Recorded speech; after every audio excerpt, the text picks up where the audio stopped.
Hi folks, I'm having a strange experience here. First of all, being this bunny is a new incarnation to me. And here's the strangeness. I don't remember having it. I don't remember downloading it. I know I've never used it before. Where did it come from? Very strange. Anyway, it's here. I'm here. Here we go. Maybe sometimes that's what we feel like when we're born into a new body, huh? Alien. Okay. This is the last of the written journals that, the few that I wrote while the body was not in top shape. This one is from 6/7. It's the second one of that day. The Mayan day was 13 Earth. 13 is the number of ascension.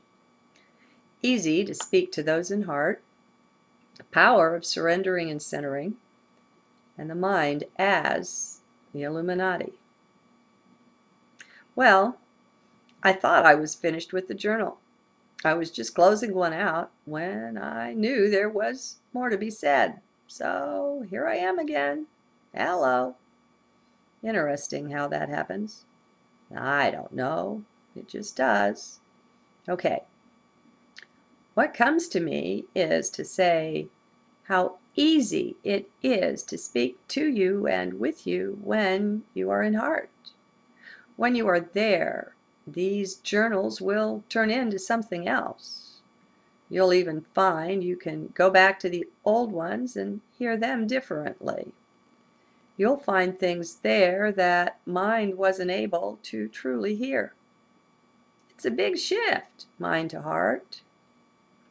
I believe it positions you most advantageously to ride the crest of the oncoming wave. Some speak of coming into perfect alignment with the galactic plane, some of the photon belt. Others speak of a massive wave oncoming set to arrive very soon. Maybe it's both or all three. I don't know. It doesn't matter. It is what it is. Either way, being in heart is the best way to take this ride, in my opinion. Heart to heart, what takes place is more communion than communication. Remember, mind approaches life sort of from the outside. Mind isn't in things at the depth or heart of the experience. Mind is above things, about the experience. Do you see the difference? As long as you're in mind, the difference will seem subtle. It is not. Move into heart. Look again. From within heart, we can be on the inside of each atom and molecule, right at the heart of things. We can experience life as that, not just study about that. Do you see? You can experience my words as I write them. From my perspective, when you get good at that, it requires a number of things generally, though it can also happen spontaneously. The biggest thing it requires is surrender. We've got to develop what I call flexible perspective. Learn to float in perspective, to see things from the various angles, both sides in a discussion, for instance. To do this requires a certain letting go of our perspective, of having one fixed perspective at all. It gets down to identity. Who and what are you? Are you limited to that? Have you pondered this much? If you'd like to, I suggest a good guide would be Mooji. M-O-O-J-I. He's very generous to post his videos online. There are many sites. But both surrender, holding identity lightly, and flexible perspective, by both of these, we find life much more exciting. It gets so much easier, too. Understanding grows in you by leaps and bounds. You begin to realize how much is tied up in limiting or limited perspective. There's much suffering in that, and you find you can shed it like the skin of a snake. It no longer binds or constricts you. You get the other guy's side of the idea. You see where she is coming from. You loosen up a lot. It's really pleasurable. Life is fun. Don't buy the old saw that life is hard. Only taxes and death are assured. Yeah, right. BS. Don't buy into that. Sure, it's a perspective. You can see from that, but you have a will. And your will is gaining more freedom, more strength. Freedom to move and explore. And in this, you discover more of yourself. You find what you like. You follow your joy. Your spirit lightens up. You find more freedom in your inner life. Now, your outer life may remain much the same, but your inner experience of it begins to change drastically. It no longer bothers you so much. You're seeing things differently. Your understanding just deepens. Don't worry about how, it just does. Things that used to bother you mightily now become nothing. They leave you unconcerned. As you stay in heart, even your body's appetite changes. Things you really used to enjoy, often junk foods, lose their savor for you. They taste a bit like sawdust. The changes go deep, my friend. Heart is the portal to everything. This isn't superficial. Your changes run deep. Watch for them. They will seem strange at first and unrelated, and you'll find mind trying to write them off as this or that or as nothing. They don't fit in with mind's purview, mind's way of looking at life. This is when you remember that you are divorcing from mind. It will be a temporary divorce, but divorce is required. Mind will give in to nothing less, and it simply must surrender to heart.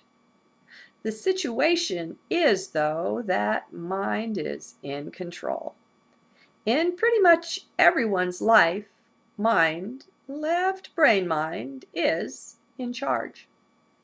That's why the divorce is a requirement. In its way, it's just like the powers that be, or the Illuminati. They don't want to give up their cushy lives, their positions of power and control, domination over the rest of us. They must be forced into this. There is no other way. Now, they are not our enemies either. Both you and they may think that they are. They are not. Rather, they too are a part of this oneness. You are that, my friends. You are the Illuminati as well, on some level of being. Don't go holier than thou on me now. Be willing to look. Be in heart. Stop pointing fingers.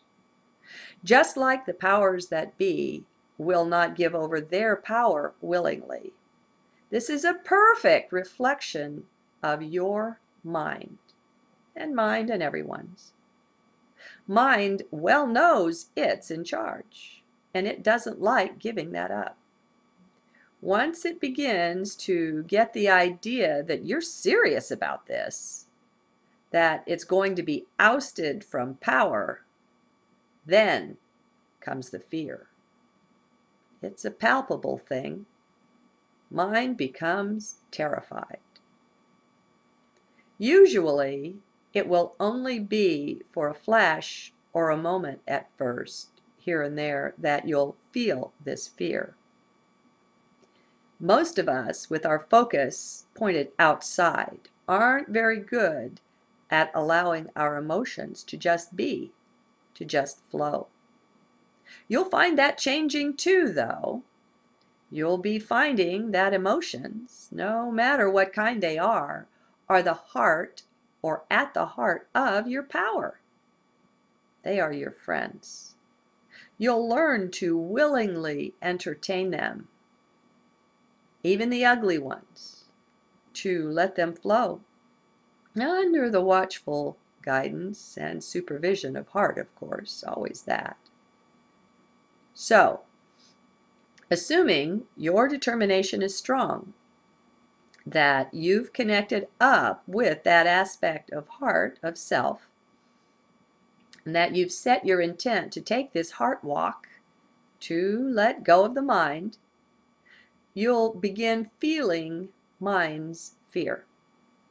Mind knows nothing else but power and control.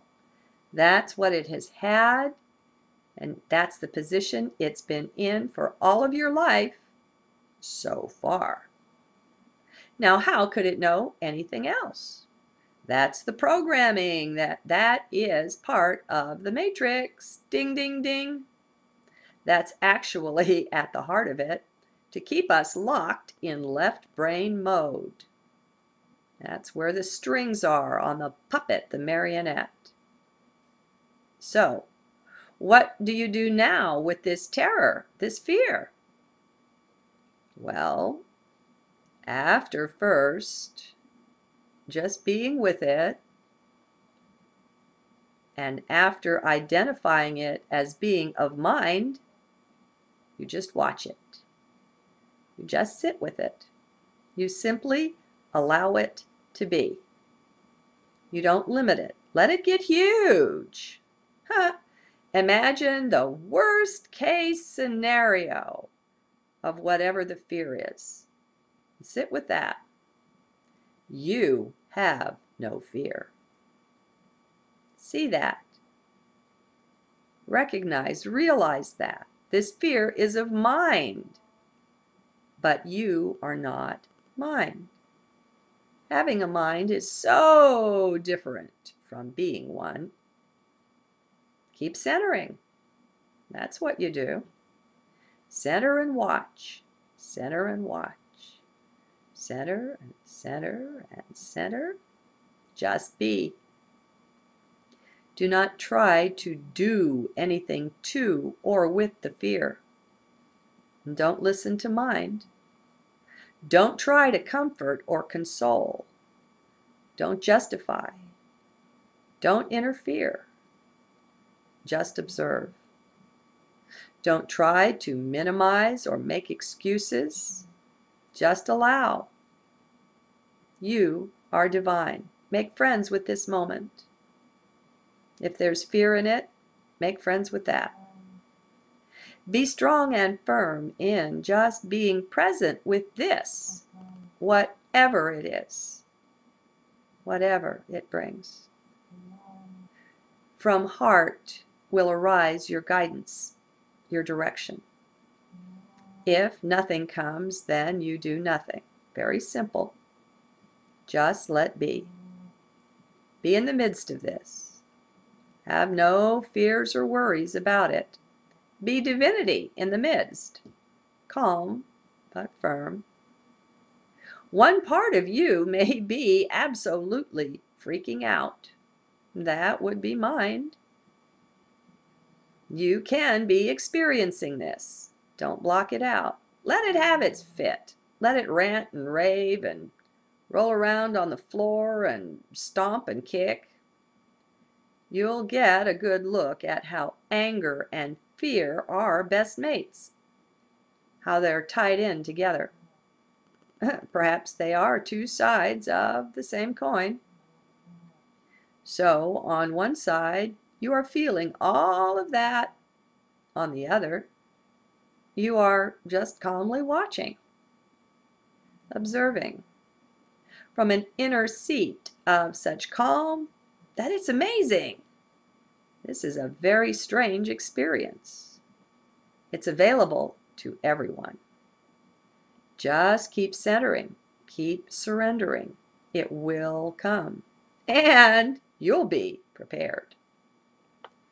In a way, it's been good for me to have no template for this, to just experience and learn it firsthand.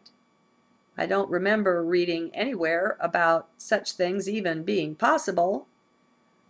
Yeah, making friends with the moment, that template's out there in abundance.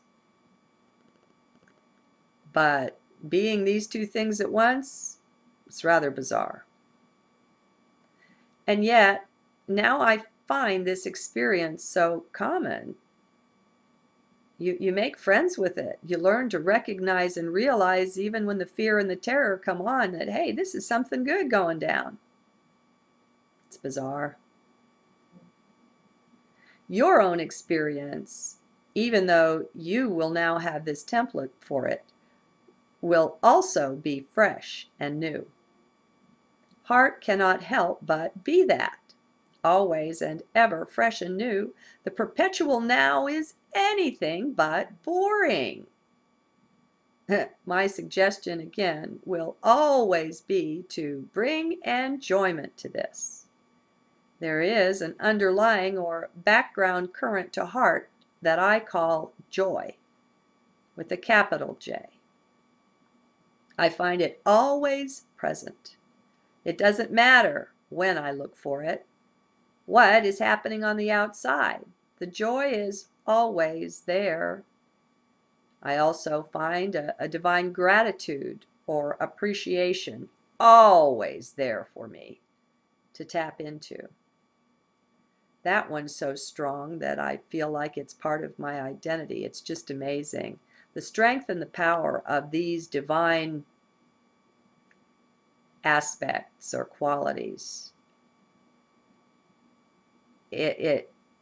Anything that we've felt on the human side is superficial compared to these. Okay, thus joy and gratitude is never ending, always present. And they are there for you as well. There's nothing special here in me that isn't in you. We are one. You are that. So perhaps you can accept the possibility that this joy, this gratitude for the awesome, the ultimate beauty of life is there for you too. If you can just allow for the possibility, that will open the door. Remember, there are many, many experiences that you are blocking yourself from having. It's a matter of free will and choice, but it also deeply involves the subconscious and unconscious aspects of being, which are the major ones. Conscious mind is but a small percentage of the whole, and we often forget that. We don't have conscious access to the fullness even of our 3D self, much less the whole of us, our multidimensionality. Just know this is true. Good reminder. To the extent we make room for truth, we align with divinity. Truth is divine. When we let truth into our being, it cleans house in us. Up will come the things inimical or opposing this truth, and out they must go if we choose. But they must come up first in your consciousness for you to allow them to go, for you to reject them. Your free will cooperation with truth is required. Truth is no bully. None compels.